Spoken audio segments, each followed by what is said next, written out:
Hello प्यारे बच्चों, कैसे हो आप सभी। उम्मीद करता हूँ कि आप सभी अच्छे होंगे। आज का हमारा टॉपिक है वियोजन या अपघटन अभिक्रियाएं। वियोजन का मतलब है टूटना या बंटना या अपघटित होना। इसे बोलते हैं डीकम्पोजिशन रिएक्शन। डीकम्पोजिशन रिएक्शन क्या होती है ये जानते हैं। हम पढ़ते हैं पहले वियोजन अभिक्रियाओं के बारे में कि वियोजन अभिक्रियाएं किसे कहते हैं। तो जैसे मैंने बताया कि वियोजन का मतलब होता है अपघटन, यानी किसी अवयवों का, किसी यौगिक का छोटे छोटे अवयवों में या पदार्थों में टूटना।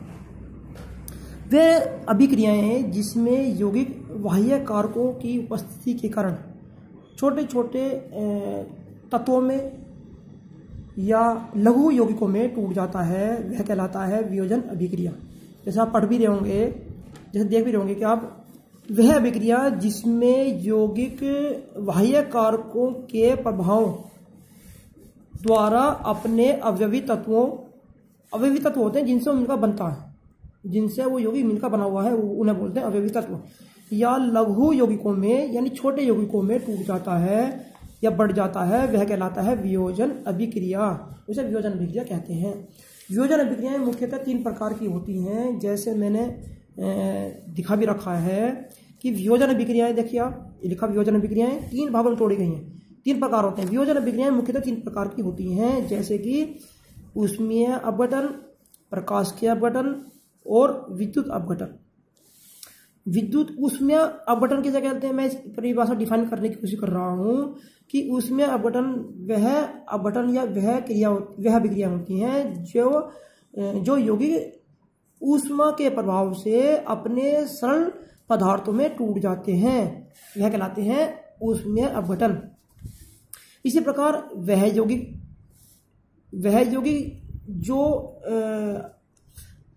प्रकाश की उपस्थिति में अपने छोटे सरल अवयवी तत्वों में टूट जाते हैं या बढ़ जाते हैं या अपघटित हो जाते हैं, उन्हें बोलते हैं हम प्रकाशीय अपघटन। क्योंकि यह अपघटन जो होता है, यह जो वियोजन होता है, यह प्रकाश की उपस्थिति में होता है, इसलिए इसे बोलते हैं प्रकाशीय अपघटन। यानी इस वाले अपघटन में प्रकाश की उपस्थिति का होना अनिवार्य है। तो ये थी इसकी डेफिनेशन। अब लास्ट डेफिनेशन है वैद्युत अपघटन। नाम से पता लग रहा है वैद्युत अपघटन, यानी अपघटन का मतलब है टूटना वैद्युत की उपस्थिति में। वैद्युत अपघटन यानी किसी पदार्थ का, किसी यौगिक का वैद्युत की उपस्थिति में अपने छोटे छोटे सरल अवयवी पदार्थों में टूटना ही वैद्युत अपघटन कहलाता है। ये थी इन तीनों की परिभाषाएं। जैसे कि मैंने लिख भी रखा है कि ऊष्मीय अपघटन वह रासायनिक अभिक्रियाएं होती हैं जिसमें यौगिक ऊष्मा के द्वारा दो या दो से अधिक सरल पदार्थों में टूट जाता है, वह कहलाती हैं ऊष्मीय अपघटन अभिक्रियाएं। एग्जाम्पल देखते हैं कि CaCO3 यानी कैल्शियम कार्बोनेट है, जो कि ठोस अवस्था में है। अगर मैं उसमें ऊष्मा प्रवाहित करता हूं, ऊष्मा का मतलब है यदि उसमें गर्म करता हूं तो वह अपने छोटे यौगिकों में, लघु यौगिकों में या अपने अवयवी तत्वों में टूटता है। जैसे कि ये टूट जाएगा कैल्शियम ऑक्साइड में और CO2 में टूट जाता है। इसी प्रकार इसका दूसरा एग्जांपल है, ऊष्मीय अपघटन का दूसरा एग्जांपल है FeSO4 यानी फेरस सल्फेट जो होता है, यह उसमें की प्रभाव की उपस्थिति में यह Fe2O3 यानी फेरिक ऑक्साइड में, सल्फर डाइऑक्साइड में और सल्फर ट्राइऑक्साइड में टूट जाता है। ये दोनों एग्जांपल हमारे ऊष्मीय अपघटन के उदाहरण हैं। अब है हमारा दूसरी परिभाषा प्रकाशीय अपघटन। जैसे मैंने पहले भी जिक्र कर चुका हूं कि यह जो अपघटन होगा, यह जो अभिक्रिया होगी, यह प्रकाश की उपस्थिति में होगी।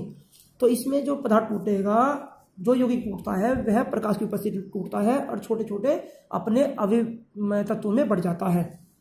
तो वह रासायनिक अभिक्रिया है जिसमें यौगिक सूर्य के प्रकाश की उपस्थिति में अपने छोटे छोटे पदार्थों में टूट जाता है या सरल पदार्थों में टूट जाता है, वह कहलाता है प्रकाशीय अपघटन। इसके एग्जांपल है जैसे AgCl है, सिल्वर क्लोराइड है, जो कि ठोस अवस्था में है सूर्य के प्रकाश की उपस्थिति में। जैसे ही सूर्य के प्रकाश की उपस्थिति में रखा जाएगा, यह Ag यानी सिल्वर और क्लोरीन गैस में टूट जाएगा, विखंडित हो जाएगा। अब है हमारा थर्ड टॉपिक जो कि विद्युत अपघटन है। विद्युत अपघटन क्या होता है कि इसमें जो यौगिक टूटता है वो विद्युत की उपस्थिति में टूटता है। वह रासायनिक अभिक्रिया जिसमें यौगिक जलीय विलयन यानी गलित अवस्था में होगा, और वह विद्युत के प्रभाव की उपस्थिति में जलीय या गलित अवस्था में होगा। और जैसे ही इसके अंदर विद्युत प्रवाहित की जाएगी, विद्युत प्रवाहित करने पर वह दो या दो से अधिक सरल पदार्थों में अपघटित हो जाता है। वह वियोजन अभिक्रिया या वैद्युत वियोजन अपघटन कहलाता है। जैसे कि इसका एग्जाम्पल है, इसे समझेंगे दो उदाहरणों के द्वारा। एक तो है जल है, जैसे ही विद्युत अपघटन यानी विद्युत इसके अंदर प्रवाहित की जाएगी, यह हाइड्रोजन में और ऑक्सीजन में टूट जाएगा। जो कि हाइड्रोजन तो होगी वो कैथोड पर होगी, और जो ऑक्सीजन होगी वो हमें एनोड पर प्राप्त होगी। यानी हाइड्रोजन कैथोड पर और ऑक्सीजन एनोड पर मिलती है।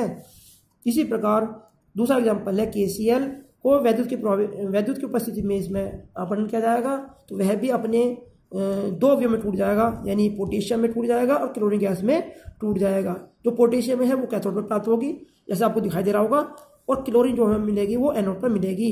इस प्रकार हमारा ये टॉपिक था वियोजन या अपघटन अभिक्रियाएं।